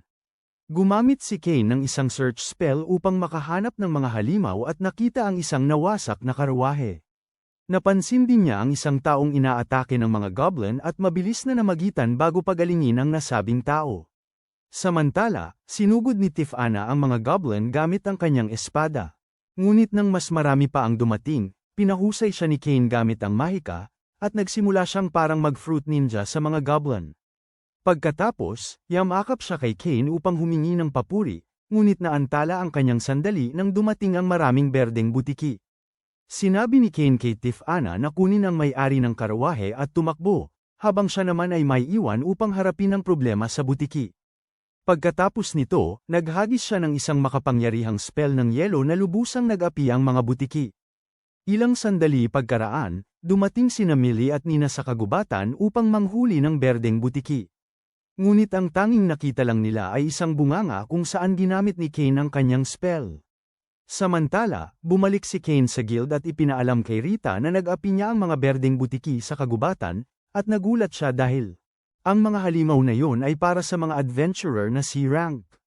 Nakahinga siya nang maluwag na maayos siya, ngunit nang sabihin niyang natalo niya ang 30 sa mga ito, nagulat siya at mabilis na ipinaalam sa guild master. Gayunpaman, wala ang guild master ngayon, kaya ang kaso ni Kane ay hinawakan ng isang masungit na matandang lalaki na nagngangalang Cedric. Inakusahan ng lalaki si Kane ng pagsisinungaling, ngunit sinabi ni Rita na mali ang akusahan siya ng walang ebidensya. Sinabi ni Cedric na tiningnan niya ang rehistro nito, at isa lang itong karaniwang tao na sumusubok kumita ng pera ng mabilisan, kaya nagalit siya at nagpasya na bawiin ang guild card ni Kane. Nang marinig ito, nagpanik si Kane dahil siya ay naging matagal na siyang sabik na maging isang adventurer, at ngayon ay natanggal siya sa trabaho sa unang araw. Sakto namang bumalik ang guildmaster na si Eden, at habang ipinapaliwanag ni Cedric ang sitwasyon sa kanya, dumating si Tiff-Ana na tumatakbo at lantaran niyang tinawag si Kane na kanyang mahal na asawa. Sinabi naman ni Eden kay Cedric na si Kane ay isang barong kilala na sa pagkatalo ng 30 orcs, at kung pakakasalan niya si Tiff-Ana, magiging bayaw niya ito. Sa pagkarinig nito, pinagsisihan ni Cedric ang kanyang mga salita, at agad siyang lumuhad upang humingi ng tawad. Pagkatapos, nagpasya si Eden na hindi angkop ang G-rank para kay Kane, kaya isinulong niya ito sa C-rank. Gayunpaman, sinabi ni Tiff-Ana sa kanila na natalo na ni Kane ang isang pulang dragon, at tinalo pa siya sa isang duelo, kaya pinataas ni Eden ang kanyang ranggo sa A. Nakita ito ng mga Diyos at inamin na medyo labis ang pagbibigay sa kanya ng level 10 na proteksyon, ngunit sinabi ng Diyos ng paglikha na kailangan niya si Kane na mas maging malakas pa, dahil humina ang selyo ni Eren, at maaari siyang bumalik anumang oras. Dahil dito, nagpanik ang ibang Diyos at nagtalaga ng isang espesyal na instruktor na makapagpapalakas pa kay Kane. Nang gabing yun, nakuha ni Kane ang kanyang gold card mula sa guild at ipinagdiwang ang kanyang pagtaas ng ranggo sa A. Kinaumagahan. Biglang pumasok si Sylvia sa silid ni Kane upang sabihin sa kanya na huli na siya para sa kanyang pasukan sa akademya. Ngunit nanatiling kalmado si Kane at mabilis na umalis. Gayunpaman, sinundan siya nito sa labas, habang umiiyak dahil hindi siya ginaisang ng mas maaga, at huminto siya upang tiyakin dito na ayos lang ang lahat, dahil may oras pa siya. Pagkatapos, lumiko siya at nag-teleport ng direkta sa harap ng akademya, kaya madali siyang nakarating sa oras. Sa loob ng akademya, kinuha niya ang kanyang roll slip mula sa reception at pagkatapos ay nagtungo sa kanyang silid ng pagsusulit. Habang siya ay umuupo, dumating ang isang masigasig na konduktor sa silid at ipinahayag na ang mga mandaraya ay palalayasin bago magsimula ang pagsusulit. Habang tinitingnan ni Kane ang papel ng tanong, ngumiti siya dahil alam niya ang lahat ng mga sagot, kaya natapos niya ang kanyang pagsusulit sa loob ng 30 minuto at ginamit ang natitirang oras para magpahinga. Pagkatapos ng nakasulat na pagsusulit, inihayag ng tagapamahala na susubukan din sila sa kanilang mahika, na nagpanak kay Kane. Dinala niya ang mga estudyante sa isang practice arena, kung saan sila inatas ang sirain ang mga target gamit ang kanilang pinakamalakas na spell. Tinanong ni Kane kung maaari siyang magpakawala ng buo, at sinabi niya na oo dahil mayroong protektibong harang sa paligid ng lugar. Dahil doon, ilang estudyante ang nagpakita na tinamaan ang target gamit ang isang basic level na fire spell, at napagtanto ni Kane na kailangan din niyang ibaba ang sarili niya sa kanilang level. Nang turn na niya para kumuha ng pagsusulit, gumamit siya ng basic fire bullet spell sa pinakamataas na kapangyarihan. Ngunit napakalakas nito kaya nabasag nito ang harang, nagbutas sa dingding at sinisira ang lahat ng humaharang sa daan nito. Nagulat na nanood ang tagasuri at pagkatapos ay nagmadaling lumagpas sa dingding upang tiyakin na walang naluto sa spell ni Kane. Kalaunan, dinala si Kane at ang kanyang klase para sa pagsasanay sa espada, para lang malaman na sina Claude at ang iba pang A-rank na adventurer ang tutulong sa kanila. Nang makita ni Claude si Kane, agad niya itong hinamon sa isang duelo, ngunit tumanggi si Kane dahil gusto niyang itago ang kanyang kapangyarihan. Gayunpaman, sinabi ng tagasuri sa kanya na hindi siya maaaring tumanggi at kailangan niyang makipaglaban kay Claude kung gusto niyang pumasa. Pagkatapos ay hiniling ni Claude kay Kane na lumaban sa kanya ng buong lakas, at tinanggap ni Kane. Seryoso dahil si Claude ay isang malakas na adventurer na may rango ay gumamit siya ng spell para pabilisin ang sarili at sumugod kay Claude, ngunit hinaranggan ni Claude ang kanyang atake at humanga sa bilis ni Kane. Siniseryoso rin niya si Kane at nagsimulang umindayog ng buong bilis, at napakabilis nila kaya hindi na makita ng ibang estudyante ang nangyayari. Bago pa uminit ang sitwasyon, pinigilan sila ng tagasuri at sinaway dahil sa pagpaparamdam sa ibang estudyante na mahina sila. Sa puntong ito, nagpasya si Claude na tabla ang laban, ngunit umaasa siyang makakasama si Kane sa mga high-level na misyon na nagpakaba kay Kane. Ang tagasuri naman ay nagsabi kay Kane na umalis doon dahil nagdulot na siya ng trauma sa ibang estudyante. Kalaunan, bumalik siya sa kanyang mansyon at sinalubong ni Sylvia, na nagtanong kung paano ang kanyang pagsusulit. Nang sabihin niyang mahusay ang kanyang naging resulta sa lahat ng pagsusulit, labis siyang natuwa at nagpas siyang magdaos ng selo-salo. Sinabi ni Kane na masyado pang maaga, ngunit umungol ang kanyang tiyan at naging determinado siyang busugin siya ng masasarap na pagkain. Kinabukasan, binigyan si Kane ng pagkakataong makaharap ang hari, na mariing nagtanong kung bakit niya pinasabog ang lugar ng pagsasanay. Ipinaliwanag ni Kane na sinabihan siyang may harang na magpoprotekta sa lahat, at maaari siyang magpakawala ng buong lakas, ngunit pinigilan pa rin niya ang kanyang sarili sa paggamit ng mahika na pang-emperador. Nagulat ang hari, nalaman niyang magagamit niya ang mahikang yon, ngunit inamin ni Kane na hindi pa niya ito lubos na napagkadalubhasaan, kaya nananatili siya sa mga spell na pangbaguhan. Pagkatapos ay humingi siya ng pahintulot na gumamit ng mahika na pang-emperador, ngunit mabilis siyang tinanggihan. Pagkatapos ay tinanong siya ng hari kung saan siya kumuha ng kanyang mga pagsusulit dahil walang nakita sa kanya sina Silk o Telis, na ikinagulo ng isip ni Kane. Pagkatapos ay ipinaliwanag niya ang kanyang ruta, para lang malaman na sa timog na tarangkahan siya dumaan, na para sa mga karaniwang tao, at lahat ng maharlika ay dapat pumasok mula sa hilagang tarangkahan. Pagkatapos ay inihayag ni Eric na ipinagbigay alam sa kanya ng konduktor ang tungkol sa isang karaniwang tao na nakakuha ng perpektong marka sa nakasulat na pagsusulit, sinira ang lugar ng pagsasanay, at nakipagsabayan sa isang A-rank na adventurer. Nagsimulang tumawa si Eric dahil alam niya agad na si Kane yun, at alam din niya na siguradong lubhang may inis si Tagapayo Manga sa paggawa ng mga ayos. Sa kasalukuyan, inilabas ni Manga ang singil para sa pag-aayos, at sinaway ng hari si Kane sa paglampas sa limitasyon, kaya agad siyang humingi ng tawad. Pagkatapos, nagtungo siya sa akademya upang tingnan ang mga resulta ng pagsusulit at nakasalubong niya si Silk, na binati siya dahil sa pagkamit ng pinakamataas na marka. Alam din niya ang ginawa ni Kane noong pagsusulit at sinabi na galit si Telis, dahil hindi niya ito nakita noong araw ng pagsusulit. Pagkatapos, nakita niya si Raya na gumagabay sa mga estudyante patungo sa bulwagan, ngunit nang batiin niya ito, tumalon ito sa kanyang mga bisig dahil matagal na silang hindi nagkita. Pagkatapos ay ipinaalam niya sa kanya na magbibigay siya ng talumpati dahil siya ang nakakuha ng pinakamataas na marka, at nag-alala si Kane dahil wala siyang kakayahan sa pakikisalamuha tulad ninyo. Nang gabing yun, umuwi siya, at kaagad siyang sinalubong ni Sylvia, tinatanong kung pumasa siya.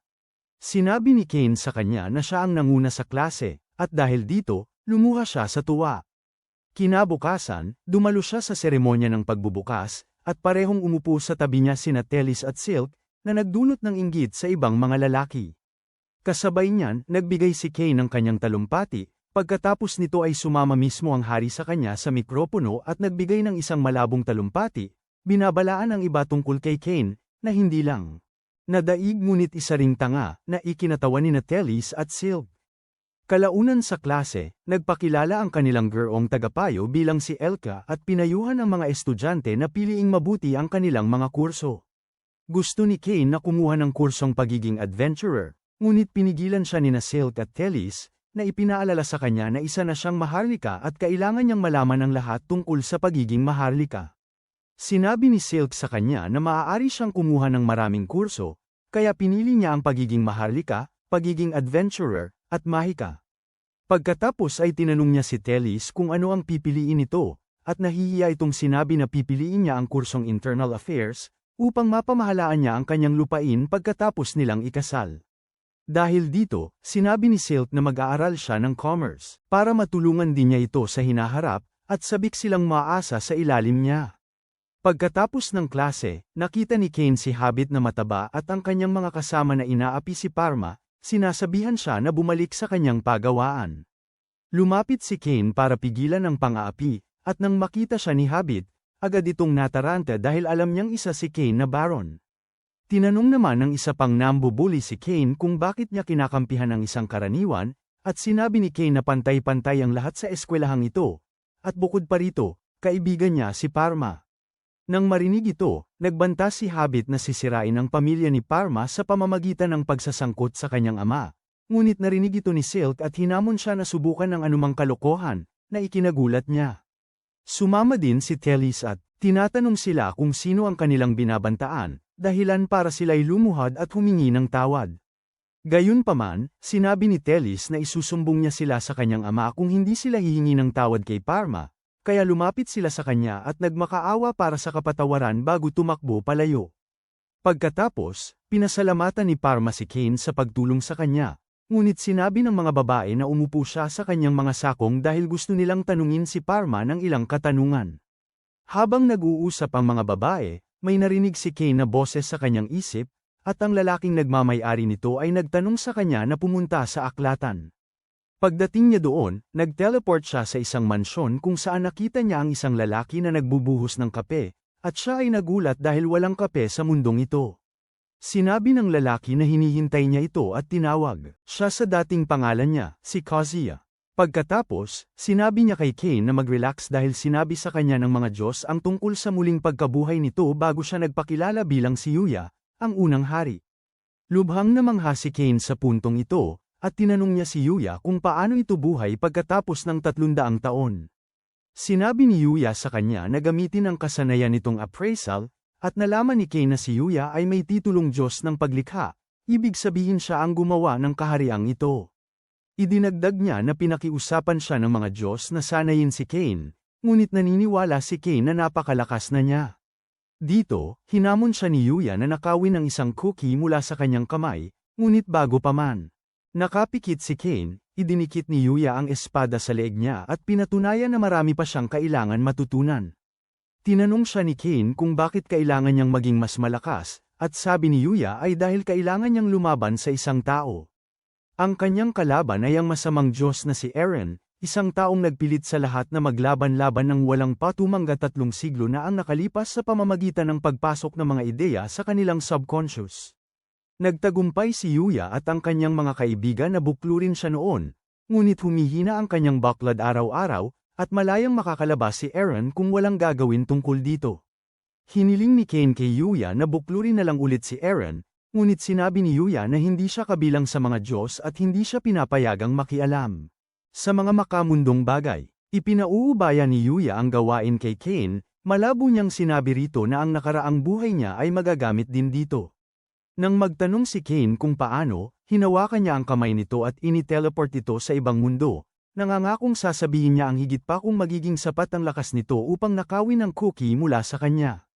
Binigyan din niya si Kane ng isang compass at sinabihan nitong sundan ang direksyon nito upang makarating sa mansyon, idagdag pa na kailangan nitong umabot sa hindi bababa sa level 600 upang magkaroon ng pagkakataong lumaban kay Eren. Nagulat si Kane dito dahil level 300 pa lamang siya sa ngayon, ngunit sinabi ni Yuya sa kanya na huwag mag-alala sa oras dahil ang isang taon dito ay katumbas ng isang araw sa sarili niyang mundo. Dahil doon, iniwan siya ni Yuya mag-isa, at nagpakatutok si Kane, dali-daling sumugod sa kagubatan kung saan haharapin niya ang mga halimaw na hindi pa niya nakikita. Samantala, sinabi ni Silken sa amin na bisitahin ang kanyang mansyon upang kamustahin siya, ngunit ipinahayag ni Sylvia na hindi pa siya nakakauwi sa loob ng isang buong araw. Nagsimula siyang mag-alala na baka may nangyaring masama kay Kane, ngunit sinabi sa amin na siya ay may tiwala na walang makakapanakit sa kanya at nagpas siyang hintayin ang kanyang pagbabalik. Makalipas ang ilang oras, nasa kagubatan pa rin si Kane, ngunit ilang buwan na ang lumipas para sa kanya, at hindi pa siya nakakatulog kahit 1 minuto. Kahit nawala na siya ng lahat ng layunin, Patuloy siyang sumusulong at nakita ang isang sugatang puting Fenrir na nasa bingit ng kamatayan. Nagpasya siyang tapusin ito mula sa kanyang paghihirap, ngunit bigla, naaalala niya kung paano siya namatay minsan at piniling iligtas si Fenrir. Sinubukan niyang mag-cast ng healing spell ngunit nabigo dahil karamihan sa kanyang mana ay naubos na. Sa kabila nito, sinubukan niya ulit at sapilitang inilabas ito mula sa kanya, ngunit bumagsak at nawalan ng malay. Habang siya ay walang malay, pinuprotektahan siya ng Fenrir gamit ang kanyang buhay, at nang sa wakas ay makabangon siya, napagtanto niya na siya ay nag-iisa, tulad ng Fenrir. Tinanong niya si Fenrir kung nais nitong makipagtulungan sa kanya, at nang sumang-ayon ito, naglakbay silang dalawa ng magkasama at bumuo ng isang hindi mapaghihiwalay na samahan. Pagkatapos ng mahabang panahon, sa wakas ay bumalik si Cain sa mansyon, ngunit siya at ang kanyang Fenrir Haku ay malaki na ngayon. Sinalubong siya ni Yuya at Caswall na sinabi na 4 na taon siyang nawala bago niya napansin si Haku sa kanyang tabi. Sinabi niya kay Cain na si Haku ay isang maalamat na hayop, at dapat siyang bumuo ng kontrata dito upang matawag niya ito ayon sa kanyang kagustuhan. Ipinakilala naman ni Yuya si Cain sa kanyang susunod na guro, si Dirain, na nagsabing mas mahina siya kaysa kay Sakura at pinatulog siya habang nagsasanay. Kinabukasan, nagising si Cain sa isang hindi pamilyar na lugar at bumaba sa hagdan para matuklasan na nasa bahay siya ni Dirain. Doon, sinalubong ni Ruri, ang asawa nito, si Cain, at nakakita siya ng isang sanggol na dragon na kinamangha niya. Hinihingi niya sa dragon na maging kaibigan niya, ngunit nagseselos si Haku at nagsisimulang umungol sa dragon. Pinayapa ni Ruri ang laban at inalok sila ng pagkain, at napaiyak si Cain dahil 4 na taon na siyang hindi nakakakain ng lutong bahay. Samantala, sa kabilang mundo, 4 na araw na ang nakalipas, at nagsimula ng maging balisa ang mga babae. Sa paglipas ng panahon, ipinagpapatuloy ni Cain ang kanyang pagsasanay kasama si Dirain, ngunit lagi siyang nalalamangan ng addict sa steroid. Sa gitna ng kanyang pagsasanay, naaalala niya ang sinabi ni Yuya na si Eren ang Diyos ng libangan sa dating mundo, at walang laro sa mundong yon dahil pinigil si Eren. Lumabas, labis na nainip si Bro kaya nag-host siya ng sarili niyang Fortnite battle. Pagkitil sa buhay ng mga inosenteng tao, at siya ay ipinatapon dahil doon. Kung siya ay babalik, magpapatuloy ang laro, at maraming buhay ang mawawala. Gustong itigil ito ni Cain sa lahat ng paraan, kaya sinabi ni Yuya sa kanya na magpakatatag upang maprotektahan niya ang kanyang mga mahal sa buhay. Pagkatapos, sinabi niya kay Cain na hindi niya naprotektahan ang kanyang mga kaibigan, na mga magulang ni Cain. Noon, ipinatawag si Yuya kasama ang mga magulang ni Cain upang pigilan ang pagwawala ni Eren, at sa huling laban, isinakripisyo ng kanyang ina at ama ang kanilang buhay upang maselyuhan ni Yuya si Eren. Ang pag-alaala sa lahat ng ito ay nagpapaalab kay Cain, at sa wakas, siya ay para talunin si Dirain sa isang duelo. Nang matapos ang kanyang pagsasanay, nagmadali si Cain pabalik sa mansyon, kung saan nakita niya si Yuya na nagbibigay galang sa puntod ng mga magulang nito. Matapos silang ipagluksa, sinabi ni Cain na handa na siyang bumalik sa kanyang mundo, kaya gumamit si Yuya ng isang salamangka para baligtarin ang kanyang edad. Sinabi niya kay Cain na isama si Haku, at lumitaw din si Dirain, iniaalok ang alaga niyang dragon na si Jin kay Cain. Matapos pasalamatan silang dalawa, bumalik si Cain sa kanyang sariling mundo, habang ibinibigay ni Yuya ang kanyang espada at isang liham bilang regalo sa hari. Habang pabalik siya sa kanyang mansyon, namataan siya ni Sylvia, at kaagad siyang niyakap. Silkan at Telis ay sumama rin at sinabi sa kanya na ilang araw na nila siyang hinihintay. Isinisiwalat nila na natuto silang maghurno ng cookies para sa kanyang pagkawala, at naluluha si Cain habang mabilis niyang nilalamon ang 12 cookies. Pagkatapos nyon, dinala niya ang liham sa hari, ipinaalam dito na nilikha ni Yuya ang sarili niyang mundo at naninirahan doon bilang Diyos ng paglikha. Nang mukhang nagdududa ang iba, inilabas niya ang espada ni Yuya mula sa kanyang item box, at kinumpirma nito na nakilala nga niya ang unang hari. Nakasaad din sa liham na sinanay ni Yuya si Cain, at kinumpirma ito ni Cain, ipinapaliwanag kung paano niya nakuha ang kanyang mga cake na inihurno araw-araw sa loob ng 5 taon. Agad na nagkaroon ng pagdududa ang hari sa kanyang kwento dahil para sa kanila, 5 araw lang siya nawala.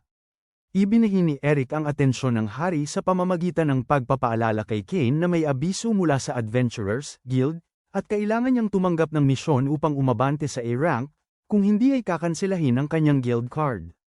Agad, nagtungo si Kane sa guild at humingi ng tawad kay Eden dahil sa pagpapaliban ng misyon. Alam na ni Eden na nananatili siya sa ibang lugar, at talagang nalulungkot si Tiffany nang wala siya. Hindi pinansin ito ni Kane at sa halip ay tinanong siya kung kinansela ang kanyang pagiging miyembro, ngunit sinabi ni Eden sa kanya na mayroon pa siyang maikling panahon upang tapusin ang kanyang A-rank quest. Sumang-ayon si Kane na agad tanggapin ang quest, kaya sinabi ni Eden sa kanya na kailangan niyang harapin ang ilang bandido. Pagkatapos, inabot niya rito ang isang papel na nagdedetalye ng ruta ng mga bandido, na nagudyok kay Kane na bilisan ito dahil siya ang pinakamalakas na tao sa buong kaharian. Di nagtagal, nag-teleport siya sa kagubatan at nakita ang isang malaking grupo ng mga bandido na nakikipagharap sa dalawang adventurer, na nagpoprotekta ng isang karwahe. Pagkababa niya, napagtanto niya na ang mga adventurer ay ang kanyang mga guro pala, sina Nina at Millie. Napansin na nasugatan si Millie, agad siyang nag-cast ng heal sa kanya. At pagkatapos nito, buong pagtitiwalang sinabi ni Millie na balanse na ang palaruan. Pinagtawanan nito ng mga bandido, sa paniniwalang walang gaanong magagawa sa kanila ang isang paslit, pero nangako si Kane na bibigyan niya sila ng matinding leksyon dahil sa pagsaktan sa kanyang guro. Habang sinugod siya ng mga bandido, pinatumba niya ang mga ito isa-isa hanggang sa ang lahat ng mga ito ay nakabulagta sa kanyang paanan. Pagkatapos nito, tinanong siya ng mga babae kung bakit siya naroroon, at sinabi niya na dumating siya upang kumpletuhin ang isang misyon ng pagsupil mula sa guild. Nagulat ang mga babae dahil kakasali pa lang niya sa guild, at ang mga ganoong misyon ay para lamang sa mga may ranggong C o mas mataas. Dito, ipinakita ni Kane sa kanila ang kanyang A-rank card, casual na sinasabi na may ilang nangyari at nilaktawan niya ang ilang ranggo, labis sa kanilang gulat. Tinanong naman siya ng may-ari ng karwahe kung ano ang gagawin niya sa mga bandido, at sinabi ni Kane na huwag itong alalahanin. Pagkatapos, dinala niya ang mga bandido pabalik sa syudad upang makita ng lahat, at sila'y nakaramdam ng kahihiyan. Pagkatapos yun, iginabay niya ang may-ari ng karwahe pabalik sa kanyang bahay, at ang lalaki pala ay ang ama ni Parma. Tinanong siya nito tungkol sa mga bandido, at sinabi ng lalaki na naligtas sila ni Kane mula sa tiyak na kapahamakan. Casual na sinabi ni Kane na ang mga bandidong ito ang siyang kailangan niya para sa misyon, at pinuri siya ni Parma dahil sa pagiging masipag na baron kahit tuwing Sabado at Linggo. Nagulat si Millie nang marinig na naging baron na siya, at tinanong kung gusto niyang formal nilang kausapin siya. Ngunit sinabi niya rito na ituring siya ng normal. Pagkatapos yun, nagpasya siyang umalis, sinasabing kailangan niyang mag-ulat sa guild, ngunit hinabol siya ni Millie at Nina, dahil kailangan din nilang mag-ulat sa guild.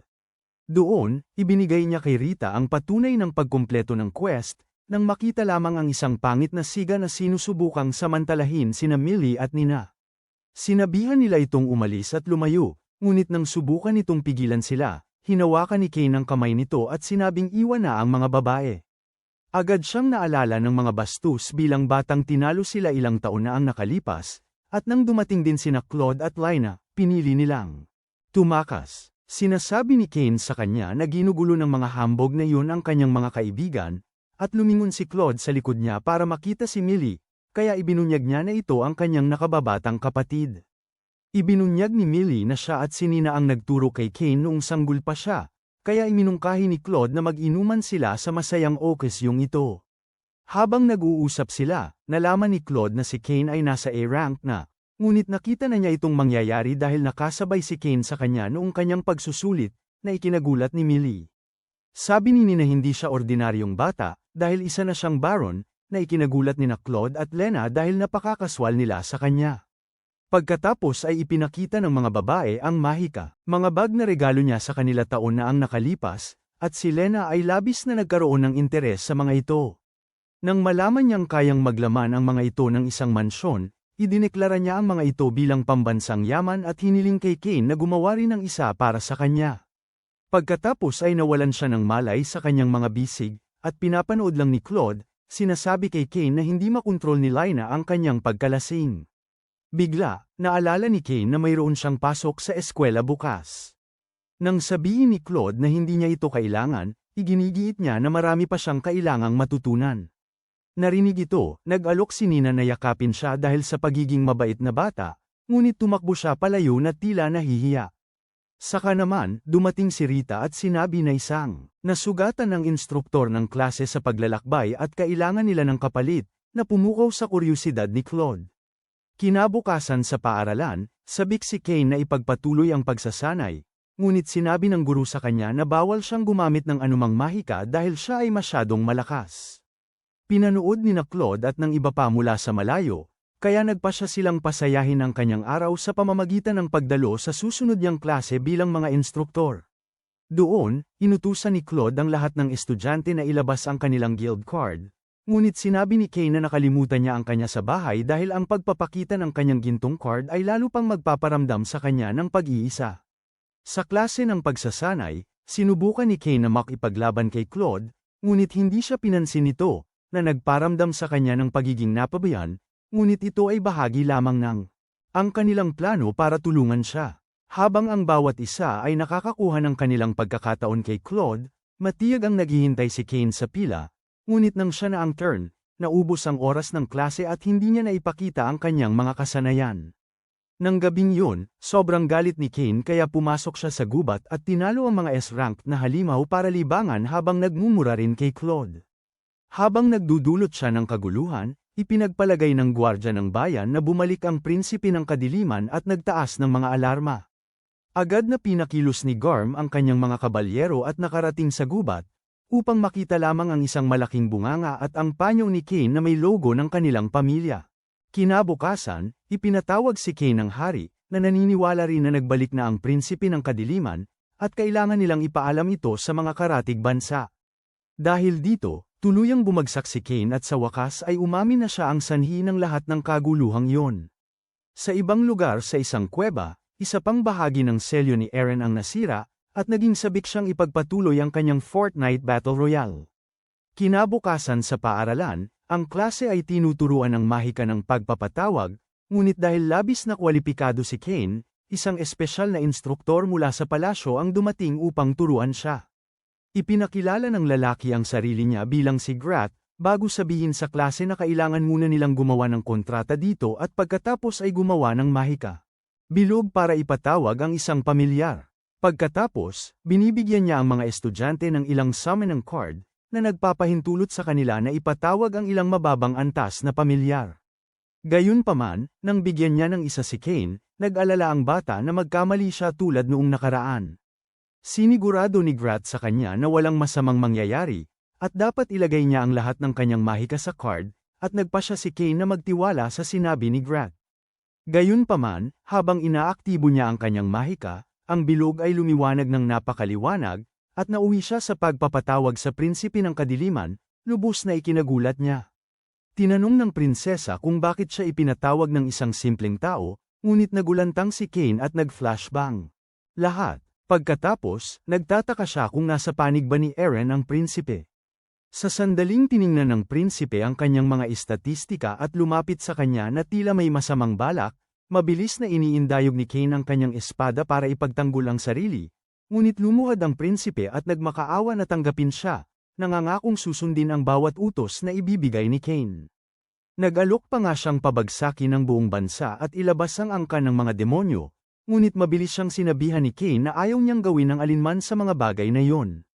Ipinakilala ng prinsipe ang sarili bilang si Seth, sinabi kay Kane na maaari niya itong ipatawag kung bubuo sila ng kontrata. Sumang-ayon si Kane dito para lang paalisan siya, at bumubuo si Seth ng kontrata bago pa man mawala. Pagkatapos hamupa ang kaguluhan, tinanong ni Grat si Kane kung ano ang nangyari, at sinabi ni Kane na umalis ang prinsipe ng dilim dahil tumanggi siyang bumuo ng kontrata. Naniwala si Grat sa kanyang kwento at nagpasya siyang tapusin ang klase, at gaman ang pakiramdam ni Kane na nakalusot siya. Gayunpaman, kaagad na ipinaalam ni Grat sa hari, at ipinatawag si Kane sa palasyo upang magpaliwanag. Tinanong siya ng hari kung sino ang kanyang ipinatawag noong klase, at buong pag-aatubiling inamin ni Kane na ipinatawag niya ang prinsipe ng dilim, na nagpakabasa sa hari sa kanyang sarili. Inamin din ni Kane na, pagbuo ng kontrata kay Seth, na mas ikinagulat ng hari dahil ang isang maliit na pagkakamali kay Seth ay makakasira sa kanilang buong bansa sa loob lamang ng segundo. Humingi ng tawad si Cain para sa pagkakamali, bali isang ipinapaliwanag na wala siyang ideya na matatawag niya ang prinsipe. Maging si Grat ay nagulat, at ipinaliwanag niya na malaking supply ng mahika ang taglay ni Cain para matawag niya ang isang napakalakas. Dahil dito, naghinala ang hari na ang mahigpit na pagsasanay ni Yuya ang nagpatibay kay Cain, kaya inutusan niya si Cain na ipakita ang kanyang stat screen. Sinabi rin niya kay Grat na panatilihin itong lihim, o kung hindi ay magduduse siya ng matinding parusa. Sa ganito, binuksan ni Cain ang stat screen at ginulat ang lahat sa pamamagitan ng na nagpapakita na isa na siyang demigod. Nagtataka ang lahat kung dapat na ba silang yumukod kay Cain ngayon, ngunit nakiusap si Cain sa kanila na tratuhin siya gaya ng dati nilang pagtrato sa kanya. Pumayag ang hari, ngunit idinagdag din niya na si Cain ay pinapayagan ng umupo sa trono anumang oras na naisin niya. Muling ipinaalala niya kay Grat na huwag ibunyag ang sikreto, bago sabihin kay Cain na promoted na siya bilang isang viscount at magkakaroon siya ng sariling bayan. Sinabihan din niya si Cain na ipakita kung paano niya hawakan ang pamahalaan sa bayang iyon, at kung magaling siya, isa sa publiko ang kanyang engagement kay Teles. Nang maglaon, bumalik si Cain sa kanyang mansyon at sinabi kay Sylvia ang tungkol sa kanyang promotion, at nagpasya siyang magdaos ng isang in-house party. Gayunpaman, dumating si Colin na may dalang masamang balita na may namataang pagdagsa ng mga halimaw sa kagubatan ng mga halimaw. Kaagad, nagmadali siyang umuwi upang salubungin ang kanyang kuya, si Jean, na nagbunyag na lubhang dumami ang bilang ng mga halimaw sa kagubatan. Ipinaalala niya kay Cain kung paano 10 taon na ang nakakaraan, nagwala ang mga halimaw at sinalakay ang lungsod, at tila mangyayari ulit iyon. Nang marinig ito, sinabi ni Cain na pupunta siya sa kagubatan at aalamin kung ano ang nangyayari, ngunit nag-alala si Jean dahil hindi niya alam na si Cain ang pangunahing karakter. Dahil dito, inilabas ni Cain ang kanyang A-rank na guild card, at ito ang nagpakalma kay Jean. Pagkatapos ay sinabi ni Cain na bibisitahin niya muna ang guild upang mang-alap ng impormasyon.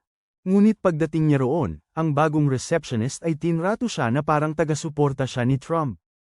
Gayunpaman, mabilis na bumalik si Rudy at humingi ng paumanhin para sa pagkakamali ng baguhan bago ipakita sa kanya ang kalagayan ng mga adventurer. Sakto namang pumasok sa guild sina Millie at Nina, at nang tanungin sila ni Cain kung bakit sila naroon, nalaman niya na naglabas ang guild ng panawagan sa lahat ng matataas na ranggong adventurer. Kinumpirma rin ng mga babae na talagang napakataas ng aktibidad ng mga halimaw sa kagubatan, at ipinahayag ni Cain na pupunta siya agad.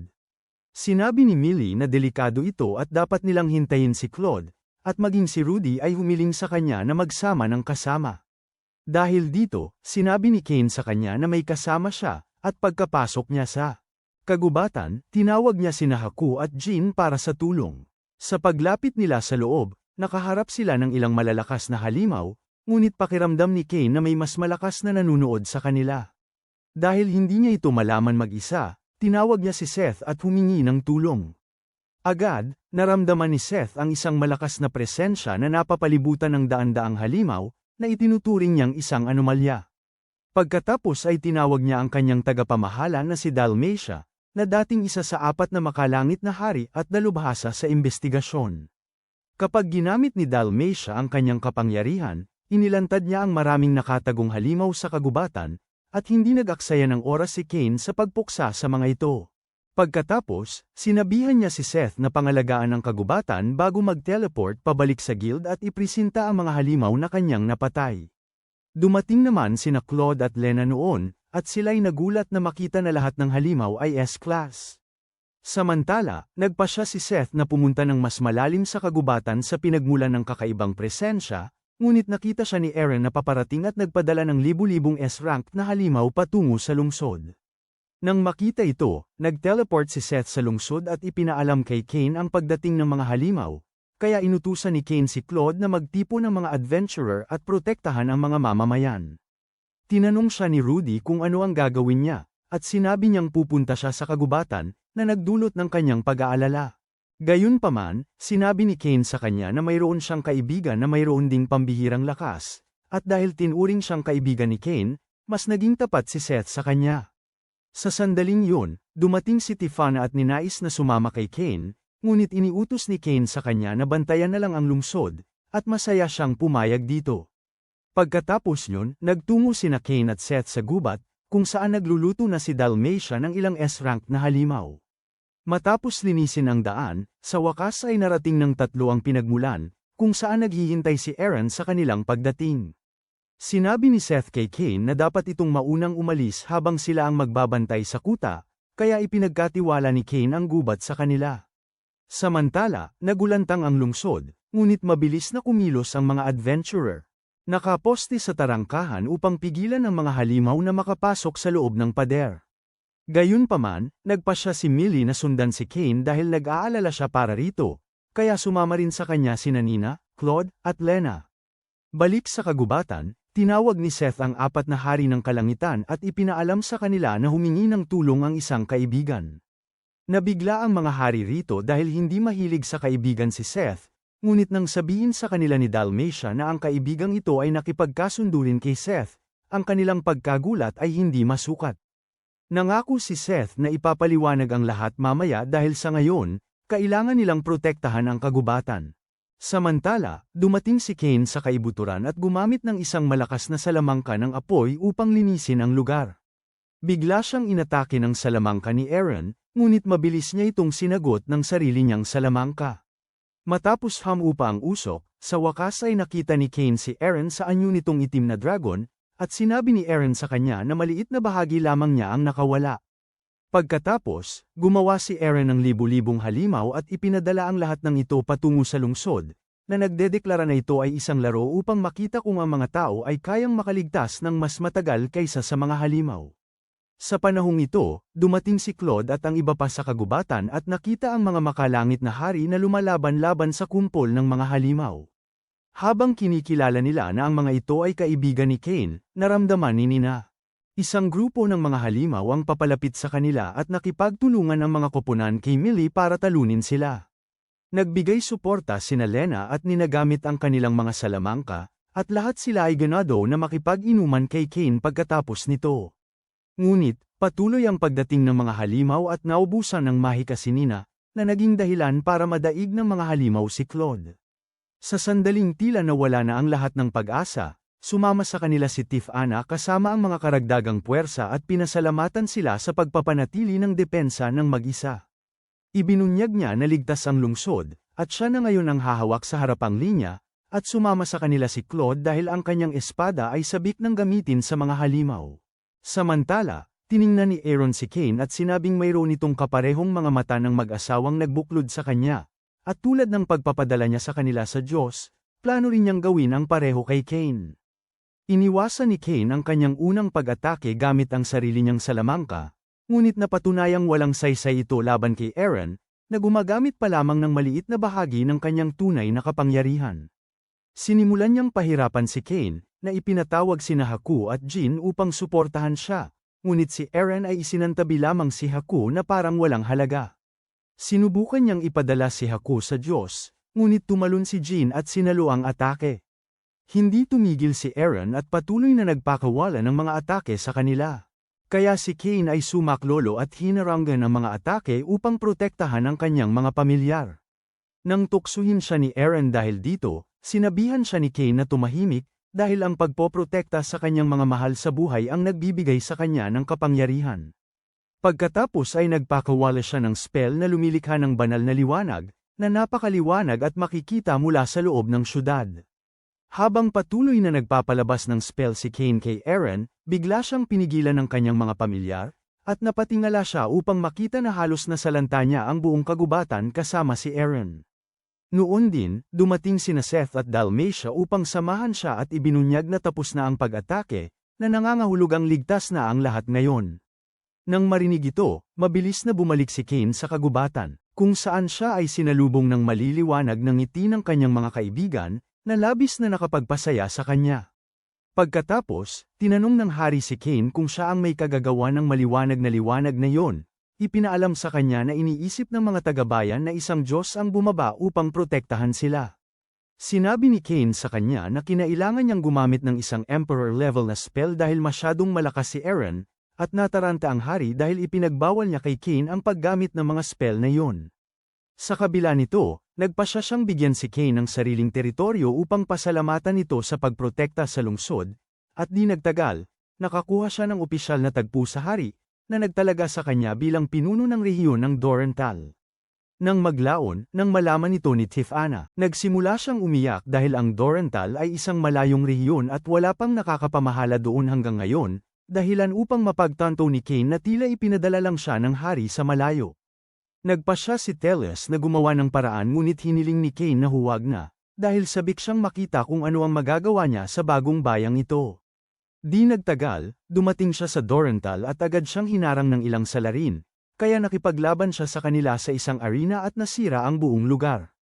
Pagkatapos nyon, nagpunta siya sa taberna kung saan nakita niya ang ilang lasing na nang-aasar sa isang waitress, kaya nilabanan niya sila at dinakip. Pagkaraan ng ilang panahon, bumalik siya sa kabisera, at habang umiinom siya ng tsaa kasama sina Teles at Silk, dumating si Seth upang magmakaawa sa kanya para tulungan, sinasabing pinalaya siya ng kanyang asawa dahil sa pagtataksil. Maya-maya, lumitaw din ang kanyang asawang si Lefon at kinampihan pala ni Cain si Lefon, kaya kinuha niya ulit si Seth at nangako na bibigyan siya ng matinding leksyon. Pinagmamasdan ng mga Diyos ang lahat ng ito mula sa itaas, at nagkasundo silang hayaan muna siyang magsaya dahil may malaking hamon siyang naghihintay. Iyan na para sa video na ito. Mag-iwan ng like kung nagustuhan nyo at magkomento kung anong anime ang gusto nyong susunod naming talakayin. Kung gusto nyo pang makakita, panoorin ang video na ito sa screen.